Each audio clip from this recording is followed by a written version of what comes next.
চারটা কত সুন্দর দেখছি। সকাল বাজে 7টা, অথচ এখনো চাঁদ উঠে বসে আছে। কেবলই ফজর পড়লাম। আসলে দুনিয়াটা অন্যরকম। সকাল 7টা, অথচ ফজর কেবল পড়লাম আমরা। আর খুব সুন্দর একটা দৃশ্য। আমরা রিজিকের সন্ধানে বের হয়ে গেলাম।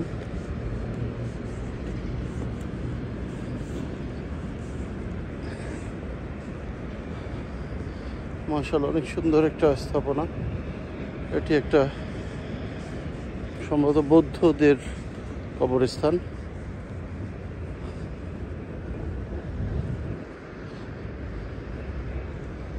ইটালির মিলানোতে এটা।